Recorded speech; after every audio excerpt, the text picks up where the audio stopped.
안녕하세요. 네, 반갑습니다. 한 주 동안 잘 계셨었죠? 오늘 이제 마지막 주입니다. 455페이지죠? 455페이지 마지막 주. 오늘 종강을 하고 다음 주에는 수업 없죠? 455페이지 주택임대차보호법입니다.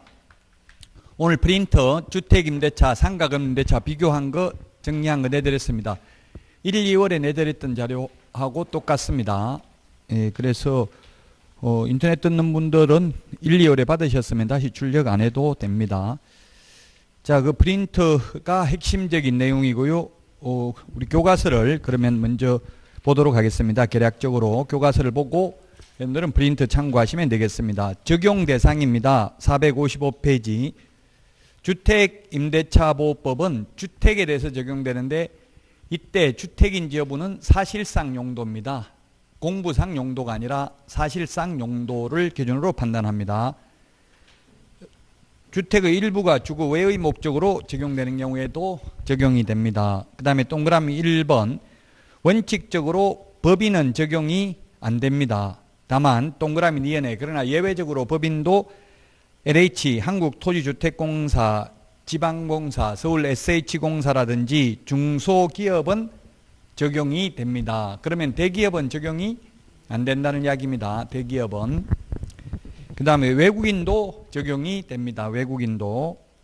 그 다음에 양가로 2번 목적물의 적용 범위입니다. 미등기 전세도 적용됩니다. 미등기 무허가 건물도 적용이 된다. 자, 그 다음에 양가로 3번 적용 제외입니다. 456페이지 양가로 3번 적용 제외는 동그라미 1번 일시 사용을 위한 임대차임이 명백한 경우에는 적용되지 않습니다. 그래서 동그라미 3번에 있는 여관이라든지 이런 거 모텔 이런 것들은 주택으로 보호받지 못합니다. 주택임대차보호법 적용되지 않습니다. 일시 사용을 위한 임대차임이 명백한 경우에는. 자, 그 다음에 457페이지 양가로 4번 편면적 강행 규정입니다. 임차인에게 불리한 약정은 무효입니다. 인터넷에 그런 질문을 하더라고요. 주인하고 세입자하고 1년 후에 집 팔기로 약속하고 1년만 계약 체결했으면 그렇게 해놓고 세입자가 2년을 주장할 수 없는지 여부 주장할 수 있다고 봐야 됩니다. 그런 거는 편면적 강행 규정이기 때문에 그렇고요. 그 일시사용 임대차라는 것은 임차인이 원해가지고 임차인이 뭐 예를 들면 대학교 4학년 2학기 한 학기 동안만 거주한다든지 이런 특별한 사정이 있어야 되지 집 팔기 위해서 1년만 약속한 거 이런 것들은 적용되기가 어렵습니다. 그래서 1년 계약해도 임차인은 2년을 주장할 수 있습니다. 자, 그 다음에 대항력입니다. 대항력이라는 것은 제3자에게도 임차권이 있음을 주장할 수 있는 것을 대항력이라고 합니다. 이사하고 주민등록 전입신고하면 그 다음 날부터 대항력이 생깁니다. 제3자에게도 임차권이 있음을 주장할 수 있습니다. 즉 2년 임대차 계약을 체결해 놓고 1년 만에 그 집을 팔아도 세입자는 새 주인에게도 임차권이 있음을 주장하여 2년간 거주할 수 있는 게 대항력입니다. 대항력은 양가로 2번 발생 시기인데 이사하고 전입신고한 당일이 아니라 다음 날 구체적으로는 오전 0시가 되겠습니다. 그 다음에 460페이지입니다. 460페이지 양가로 4번 대항력의 한계입니다. 대항력의 한계. 배당 요구를 하지 아니한 경우 우선 면제권이 있다고 하더라도 배당을 받을 수 없다. 소액 임차인은 최우선 면제 받으려면 반드시 배당 요구를 하여야 합니다. 그리고 대항력이라 하더라도 경매에 있어서는 선순위 담보물권자에게는 대항할 수 없습니다. 경매에서는 선순위 담보물권이 있으면 순위에 따른 배당은 받되 방은 빼주어야 합니다. 나머지 이 세부적인 판례는 여러분들이 참고로 보시고요. 개략적인 것만 보도록 하겠습니다. 이런 판례가 뭐 나올 수는 있습니다. 그래서 주택임대차보호법하고 상가하고 뭐가 더 어려워요? 시험에 나오면 민사특별법에도 한 문제 반드시 나오는데 주택하고 상가 뭐가 더 어렵냐고요? 주택이 어렵습니다. 왜냐하면 주택은 1981년도 전두환 정부 때 탄생을 해서 판례가 엄청나게 많아요. 쌓여있는 판례가. 그래서 판례를 내면은 어렵고 상가는 판례가 거의 없습니다. 생긴 지가 얼마 안 됐기 때문에 2002년도 김대중 정부 때 생겼기 때문에 상가는 법조문에 있는 거 위주로만 보시면 되고요. 주택은 판례가 많기 때문에 어려울 수 있습니다. 자, 양가로 5번 463페이지 대항력과 일정액의 우선면제, 일정액의 우선면제를 최우선면제라고 합니다. 그 463페이지 표는 볼 필요 없고 464페이지 맨 위에 있는 표 464페이지 맨 위에 있는 표입니다.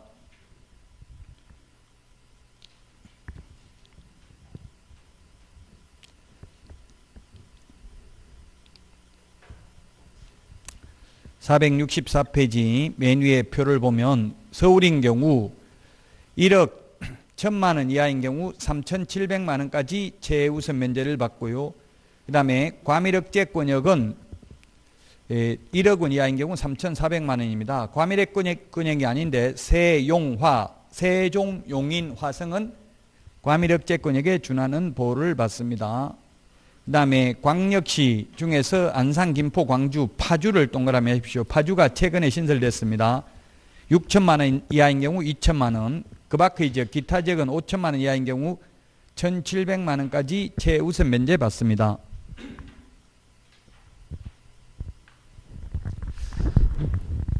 예, 최우선 면제 받는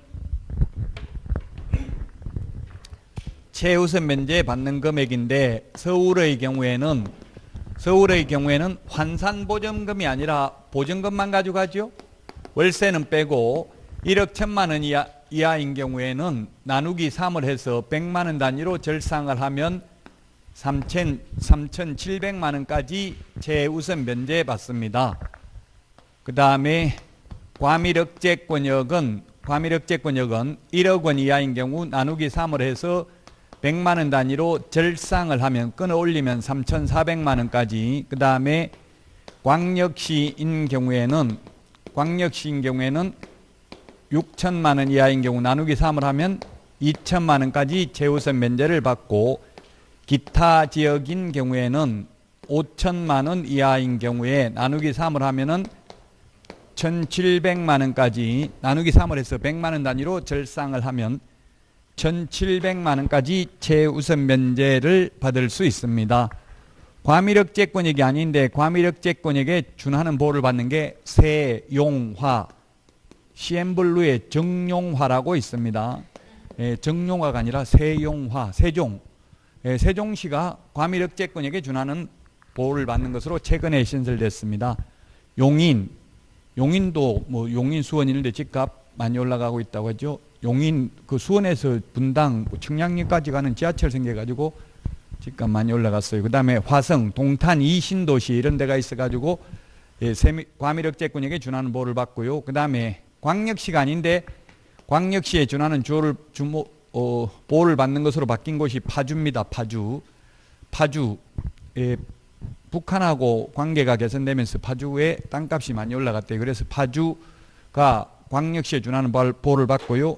파주 말고 원래부터 있는 게 경기도 광주, 경기도 안산, 경기도 김포 이런 곳은 원래부터 광역시에 준하는 보호를 받았습니다. 아마 광주, 안산, 김포 이런 것들은 시험에 나올 확률은 그렇게 높지 않아요. 이런 특정 지역을 내면 제주도에 있는 분들은 불합리하죠. 수도권에 있는 사람들이 맞추기가 더 쉽잖아요. 그 지역에 있으면 알기가 쉬우니까. 어쨌든 이 숫자 지금 현재 사용되는 이 내용만 기억하면 돼요. 우리 책에 지금 자세하게 옛날에 처음 생겨서부터 다 나와 있잖아요. 그 옛날 거는 다 암기할 수는 없고 항상 맨 마지막 게 중요합니다. 464페이지 표 밑에 보면은 이 소액 임차인도 배당 요구를 해야만 배당받을 수 있다. 확정일자는 안 받아도 되죠?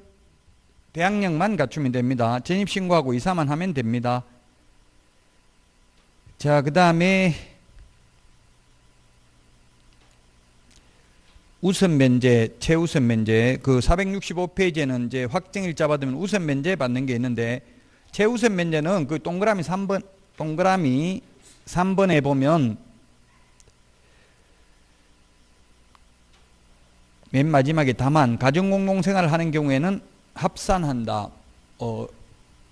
이렇게 돼 있죠. 2분의 1 범위 내에서만 최우선 면제 받습니다. 2분의 1 범위 내에서만. 가령 그게 뭐냐면 보증금이 2천만 원짜리, 광역시에서 보증금이 2천만 원짜리가 가령 방이 그 20개, 다가구 같은 경우는 19가구도 가능하잖아요. 20개가 있다고 봅시다. 그러면 얼마입니까? 4억이죠? 4억인데 이 건물이 경매에 4억에 넘어갔다고 보면, 그럼 최우선 면제 다 해주고 나면 남는 돈이 하나도 없죠? 그런 경우에 2분의 1, 2억만 최우선 면제 해준다고요. 그럼 나머지 2억 가지고 이제 선순위, 근저당권자 이런 분들이 배당을 받게 되겠죠.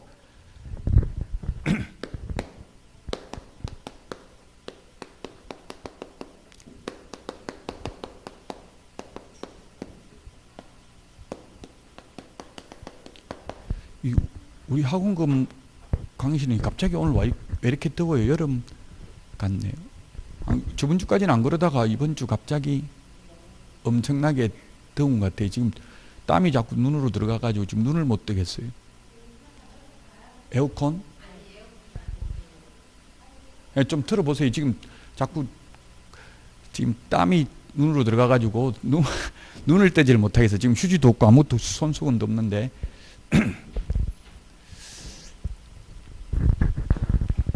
최우선 면제는 대항력만 갖추면 됩니다.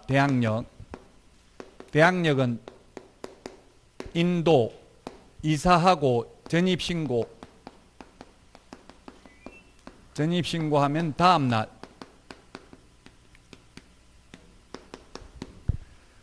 다음날 오전 0시에 대항력이 생깁니다.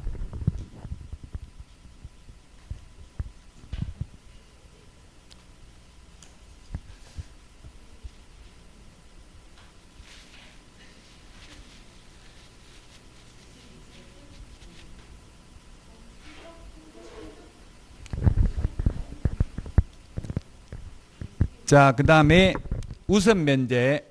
우선면제는 대항력의 확정일자까지 받아야 됩니다. 주택의 인도, 전입신고하고 확정일자 받으면 확정일자 받은 당일날 우선면제를 받습니다. 그래서 만약에 1일날 이사하고 2일날 전입신고하면 3일날 오전 0시에 대항력이 생기고요. 그래서 1일날 이사하고 2일날 전입신고하고 3일날 확정일자 받았다면 3일날 후순위보다 전액을 우선면제 받습니다. 근데 3일날 이사하고 2일날 전입신고하고 1일날 확정일자를 받았다면 이런 식으로 확정일자를 먼저 받을 수도 있습니다.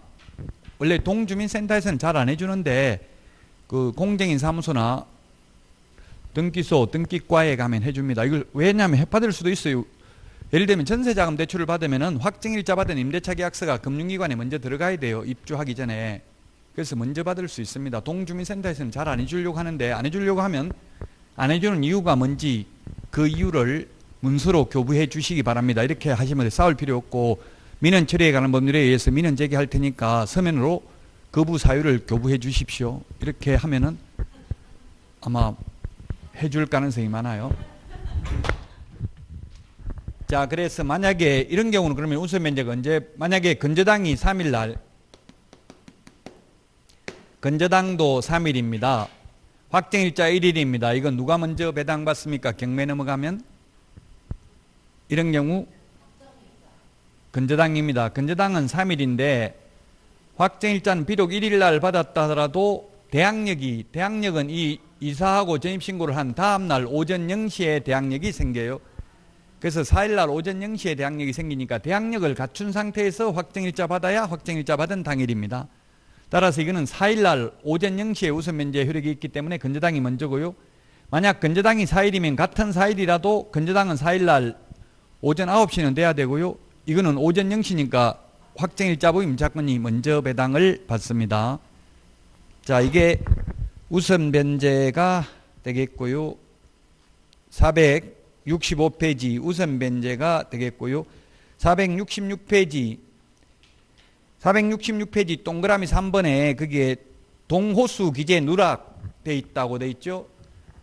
그러면 이게 무슨 말이냐면 전입신고할 때는 아파트 동호수를 똑바로 적었고요. 다만 확정일자 받은 임대차 계약서에는 동호수가 누락되어도 우선면제 받을 수 있다는 이야기입니다. 반대로 전입신고할 때 동호수 제대로 안 적었다면 우선면제 못 받아요. 대항력이 갖춰진 상태에서 확정일자 받은 임대차 계약서에는 동호수가 누락되어 있어도 우선면제를 받을 수 있다.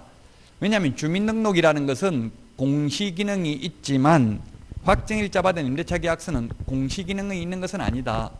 그래서 통정허위 표시에 의해서 무효라는 등 특별한 사정이 있는 경우를 제외하고는 동호수가 누락되어도 우선면제 효력이 있다는 이야기고요. 그 다음에 확정일자 양가로 3번 확정일자 날인은 어디에서 받아요? 동주민센터나 등기소, 등기과, 공정인사무소에서 받을 수 있습니다.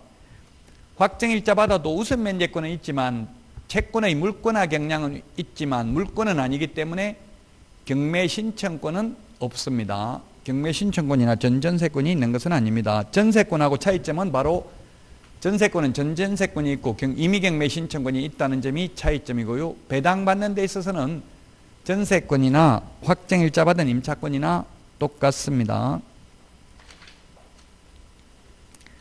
자, 그 다음에 468페이지 4번 주택임대차 존속과 차임의 정감입니다. 최단기 존속기간은 주택은 2년입니다. 상가는 1년입니다. 최단기 존속기간이. 농지는 최단기 존속기간이 3년입니다. 그런데 농지도 다년성 식물재배지인 경우 5년입니다. 5년. 예, 그 다음에 전세권의 경우 건물전세권 최단기가 1년입니다. 최장기가 10년입니다. 민법 임대차는 최단기, 최장기 존속기간 모두 없습니다.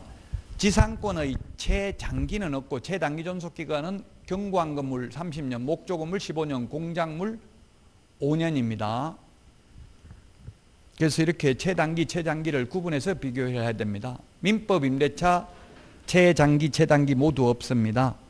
자, 그 다음에 묵시적 갱신, 법정 갱신, 자동 갱신입니다. 묵시적 갱신, 자동 갱신은 또 이거 지금 주택임대차보호법은 민사특별법에서 또 합니다. 그래서 나중에 되면 짜증나요. 너무 여러 번 하니까. 지금은 몰라서 짜증나고 나중에는 아는 거 계속 듣고 있는 것도 짜증난다고요. 그래서 모르는 거 들을 때가 행복해요. 아는 거 모르는 척 하면서 듣는 게 굉장히 힘들거든요. 겸손하게 듣는 게. 알면 자꾸 아는 척 하고 싶죠. 그래서 지금 모르는 게 참을 수만 있다면 훨씬 합격할 확률이 높아요. 지금 다 아는 것보다는. 지금 모의고사 보면 17.5점 정도 나오는 게 가장 적절한 점수입니다. 지금 전과목 60점 넘게 나오는 분은 굉장히 고통 속에 살아야 돼요. 앞으로 6개월을 그 페이스를 유지하기가 쉬운 일이 아니죠. 그래서 점수 7문제 정도 맞추면 17.5점입니다. 자, 그래서 만기 끝나기 6개월 전부터 1개월 사이에 계약 갱신 거절 통지를 해야 됩니다. 주인은 세입자 보고 나가라고 해야 돼요. 더 이상 이제 계약 안 하겠다 하고, 세입자인 경우에는 임대차 기간 끝나기 1개월 전까지 말해야 됩니다. 주인한테. 가만히 있으면 자동갱신, 묵시적 갱신 된다고요. 자동갱신돼도 또 2년 보장됩니다. 그래서 자동갱신돼도 세입자는 임차인은 또다시 2년 살 수 있고요. 근데 임대인, 주인은 세입자가 해지 통고하면 묵시적 갱신, 법정 갱신돼도 3개월 지나면 효력이 발생합니다. 석 달 지나면 내줘야 된다고요, 보증금을. 그래서 임차인 입장에서 보면 이거 2년 끝나고 다시 계약서를 새로 적는 게 좋습니까? 아니면 그냥 자동갱신 안 적고 가만 내버려 두는 게 좋습니까? 세입자 입장에서는 자동갱신 되면 세입자는 2년 살 수도 있고 나가고 싶으면 주인한테 말하면 3개월 지나면 나갈 수도 있습니다. 근데 만약에 새로 임대차 계약서를 옛날 거 찢어버리고 다시 적어버리면 새로운 계약이 되면은 중간에 나가고 싶어도 못 나가죠. 2년 동안은. 그래서 주인 입장에서 보면 다시 계약서를 쓰는 게 더 유리할 수도 있어요. 자동갱신되도록 내버려 두는 것보다는. 자동갱신되면 주인은 불안하잖아요. 또 나간다고 하면 3개월 안에 돈 내줘야 되고 아니면 2년 산다고 하면 2년을 보장해 줘야 되기 때문에 그렇죠. 자, 그 다음에 양가로 3번 차임 또는 보증금의 정감 청구입니다. 정감 청구는 20분의 1, 5%입니다. 정액 청구만 상한선이 있습니다. 감액 청구는 상한선이 없습니다. 정감 청구인데 정액만 상한선이 있고 감액은 상한선이 없다. 주택, 상가 모두 5%밖에 못 올립니다. 주택은 20분의 1이라고 표현하고 있고 상가는 100분의 5라고 표현하고 있는데 둘 다 5%죠. 퍼센트로 따지면 법마다 아무 생각 없이 만들다 보니까 뭐 20분의 1, 100분의 5 따로따로 만들다 보니까 서로 다릅니다. 표현은 다르지만 실질적으로 5%밖에 못 올립니다. 최대 1년에. 자, 그러면 2년 계약을 체결해 놓고 만약에 1년 만에 5% 올려달라 할 수 있어요, 없어요? 주변 시세가 올랐다고 경제사정의 변동으로 차임 등이 상당하지 아니할 때만 정액 청구할 수 있거든요. 처음부터 2년 계약 체결했다고요. 그런데 아직 2년 되지도 않았는데 1년 지났다고 올려달라 할 수 있어요, 없어요? 있습니다. 5%. 주변 시세가 올랐을 경우 2년 지나고 재계약할 때는 2배, 3배도 올려도 돼요. 이거는 시세만큼 올려도 된다고요. 2년 지나서 다시 계약할 때 5% 적용되는 게 아닙니다.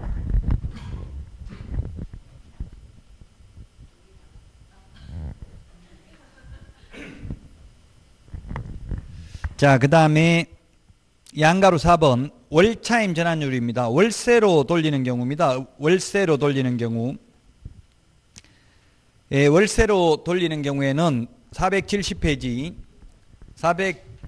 470페이지에 보면은 일할이면 10%입니다. 연 10% 일할 또는 기준금리 더하기 3.5% 중에서 낮은 비율을 초과할 수 없다. 기준금리가 얼마인지는 시험에 안 나옵니다. 지금 얼마인가요? 기준금리가 0.75%인가요? 저도 암기 못해요. 이거는 3개월마다 수시로 한국은행에서 공시하니까 달라질 수 있어요. 시험에 기준금리 몇 %라고 기준, 이렇게 아마 시험에 이렇게 나왔어요. 전세가 2천만 원인데 3천만 원을 내리고 나머지는 월세로 받기로 했다. 그럼 그 3천만 원을 월세 1억 7천으로 하고 3천만 원 월세로 받기로 했다. 그러면 그 3천만 원 월세로 얼마 받을 수 있는가? 이런 게 시험에 나왔다고요. 그럼 3천만 원 곱하기 얼마를 해야 돼? 일할이면 10%죠. 일할 또는이 아니라 일할 또는 맞네. 기준금리 더하기 3.5% 중에서 낮은 비율을 초과할 수 없다. 높은 게 아니고 낮은 거. 그러면 기준금리 더하기 3.5가 더 낮죠? 그러면 시험에 낸다면 기준금리를 1.5%로 내는 게 딱 계산하기 좋아요. 계산기 없어도. 그럼 기준금리를 1.5%라고 가정하고 계산하시오. 이렇게 낸다고 시험에. 지금 현재 기준금리가 있다 하더라도 현재 기준금리를 만약에 0.75 하면 이거 계산기 없으면 계산하기 힘들겠죠. 그래서 1.5% 더하기 3.5% 하면 얼마입니까? 5%죠? 5%면 5, 35, 150만 원. 150만 원이죠. 150만 원 나누기 12달 하면은 한 달에 12만 5천 원을 초과할 수 없다는 이야기입니다. 월세로 돌리면. 그럼 지금 만약에 0.75%면 훨씬 더 낮겠죠. 0.75%면 훨씬 더 낮을 겁니다. 그건 계산기 가지고 해봐야 돼요. 어쨌든 기준금리는 시험에 몇 %라고 주니까 굳이 암기는 안 해도 됩니다. 옛날에 시험엔 1.5%를 기준으로 계산하라 이런 식으로 줄 때 됐어요. 그래야 계산하기가 쉬우니까.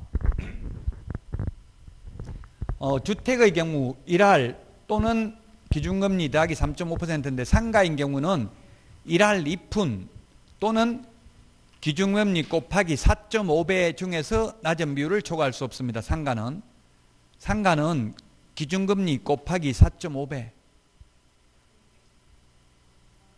곱하기라니까 상가는 뒤에 나옵니다. 상가는 기준금리 곱하기 4.5배와 일할 2푼 중에서 낮은 비율을 초과할 수 없다. 오늘 프린트 내드린 거에 보면 중요한 거는 다 있어요. 그 월차임 전환율이라고 돼 있죠. 월차임 전환율 기준금리 더하기 3.5% 상가는 일할 2푼 또는 기준금리 곱하기 4.5% 중에서 4.5%가 아니라 4.5 기준금리 곱하기 4.5 중에서 낮은 비율을 초과할 수 없다. 네, 일할 2푼은 12%입니다. 자, 그 다음에 470페이지 주택임차권의 승계 포기입니다. 470페이지 임차인의 사망 시 상속권자가 가정공동생활을 하고 있지 않는 때에는 가정공동생활을 하던 사실상의 혼인관계에 있는 자와 2촌 이내의 친족은 공동으로 임차인의 권리와 의무를 승계한다. 자, 사실혼입니다. 사실혼이 보호받는 것은 우리 시험에 나오는 것 중에서는 주택임대차보호법밖에 없습니다. 상가 건물임대차보호법에서도 사실혼은 상속이 안 되고요. 부동산 실권리자 명의 등기에 관한 법률에서도 사실혼은 보호되지 않습니다. 배우자 특례할 때 전부 법률상 배우자만 해당되고요. 민법에서도 상속은 사실혼 관계에 있는 자에 대해서는 상속이 안 됩니다. 법률상 배우자에게만 상속이 됩니다. 상속은 피를 통해서만 혈족에게만 상속이 됩니다. 그래서 계부, 계모, 계녀, 계자 상속 안 됩니다. 사위, 며느리 상속 안 되죠.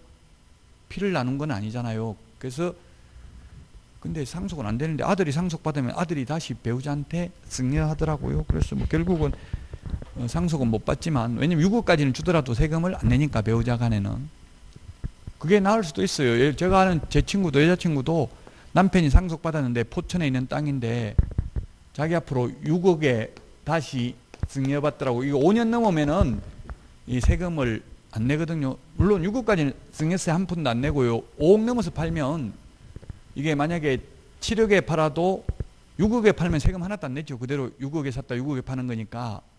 근데 만약에 이걸 그냥 상속받아가지고 남편 명의로 돼 있다가 바로 팔면 나중에 양도소득세가 훨씬 많이 나올 가능성이 많죠. 취득가액이 옛날에 그 자기 부모들이 취득했을 때 그때 시점이 될 수도 있으니까.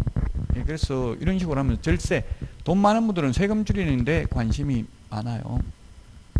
자, 그래서 사실혼 임차인이 있고 이 임차인과 사실혼 배우자가 있습니다. 사실혼 배우자 둘이만 살다 죽으면 주택만 상속이 됩니다. 상가는 안 되는데 왜냐하면 주택은 최소한 의식주는 해결해야 되니까 잘 데가 없으면 얼어 죽어야 되잖아요. 그래서 주택은 사실혼 관계인자에게 100% 상속이 됩니다. 둘이만 살다 죽으면. 문제는 상속인이 있는 경우입니다. 2촌 이내의 상속인이 있는 경우입니다. 2촌 이내의 상속인.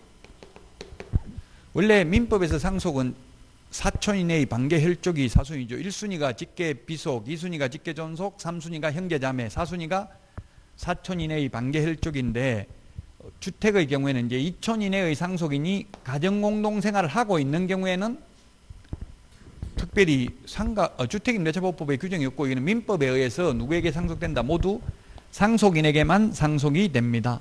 100%.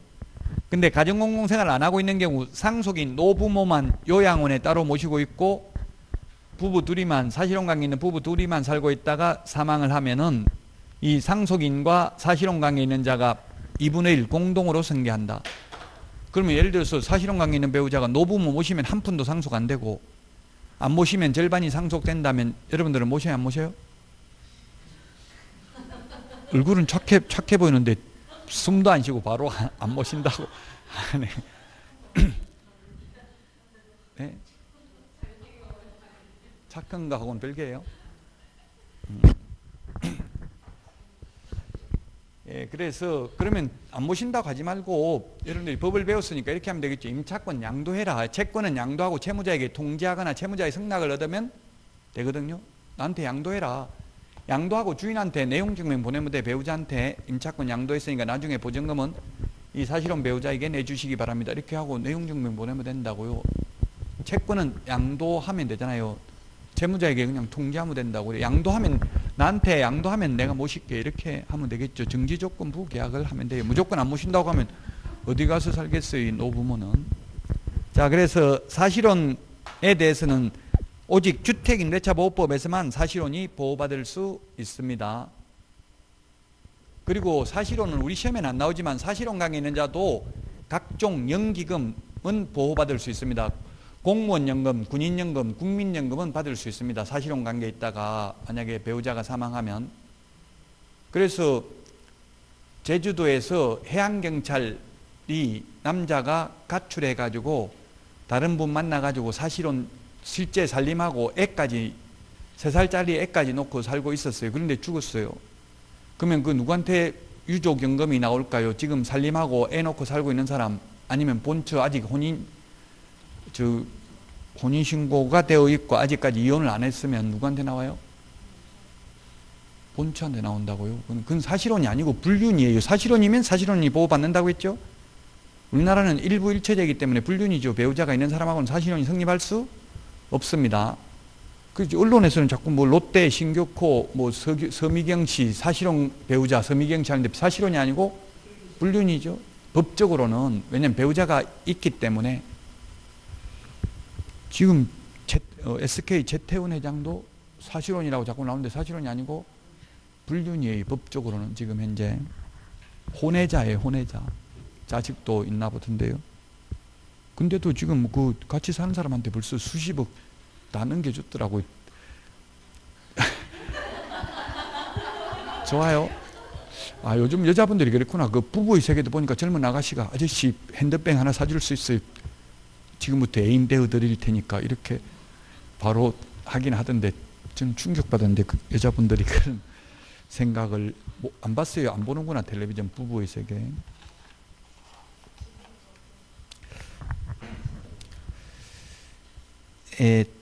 자, 그래서 임차권 양가로 3번 주택임차권 승계 포기입니다. 동그라미 2번 다만 주택임차권의 승계자는 임차인이 사망한 후 1개월 이내에 임대인에게 반대 의사 표시를 함으로써 승계권을 포기할 수 있다. 이거는 뭐냐면 이게 잘못 오해할 수 있는데 한 달 안에 지금 남편이 사실혼 관계에 있는 남편이 사망했어요. 그럼 주인한테 한 달 안에 도저히 무서워서 못 살겠습니다. 지금 남편 계속 꿈속에 나타나서 저승에 같이 갈래 하고 목 조르고 데리러 와서 도저히 무서워서 못 살겠습니다. 주인한테 방 빼야 되겠습니다. 돈 내달라고 하면 돈 내줘야 된다는 뜻입니다.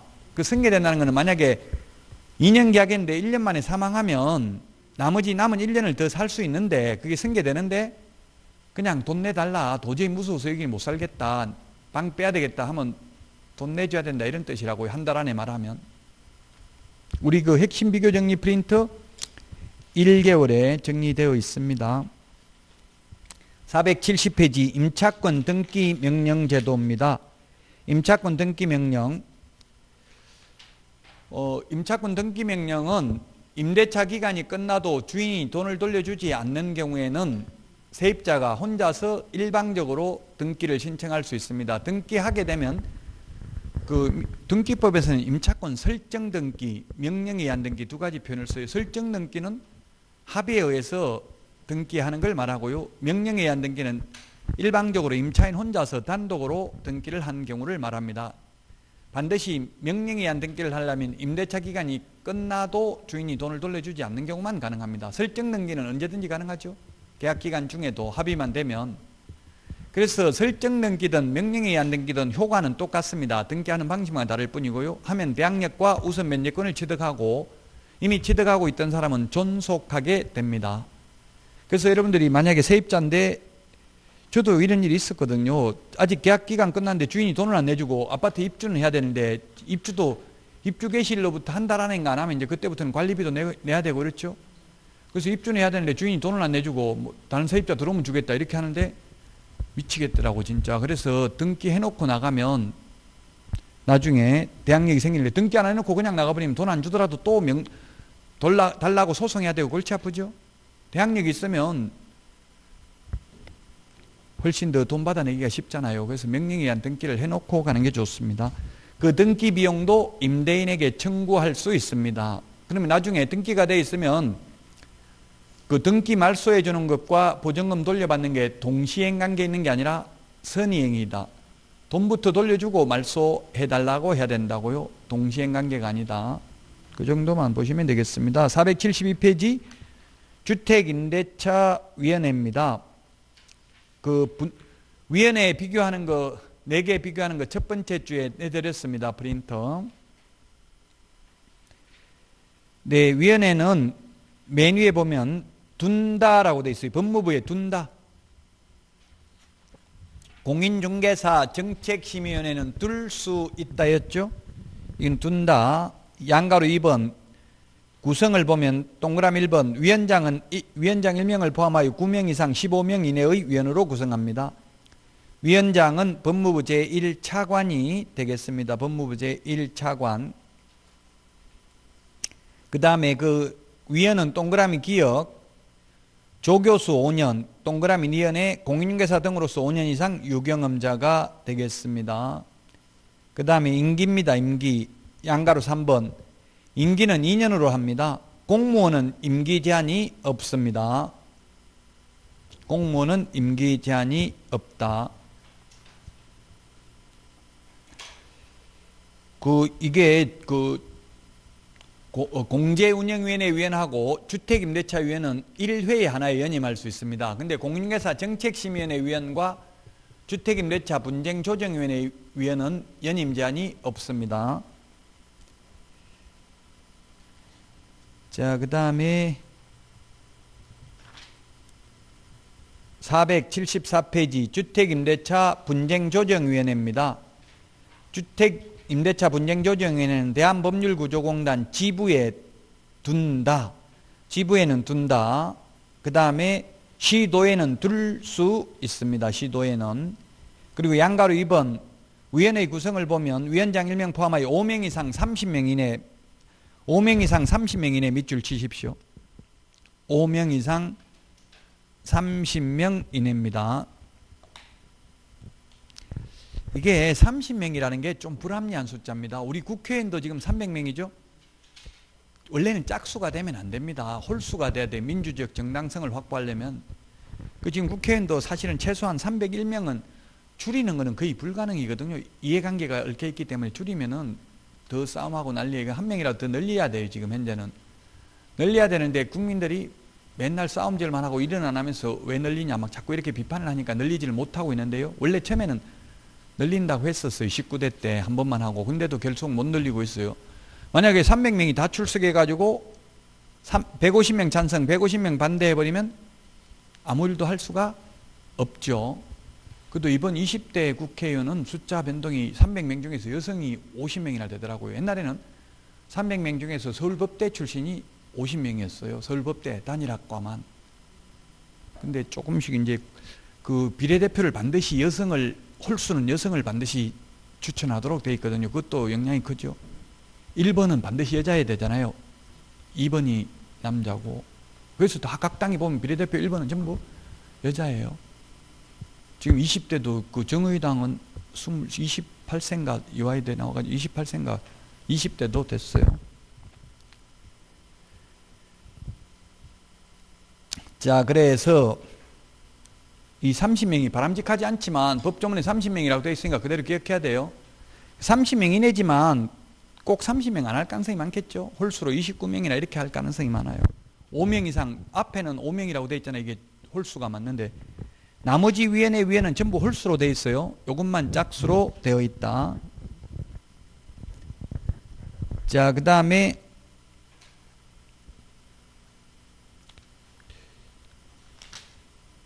상가 건물 임대차 보호법 477페이지 상가 건물 임대차 보호법인데 477 상가 건물 임대차 보호법부터는 쉬었다가 하도록 하겠습니다. 문제 다 풀어보세요.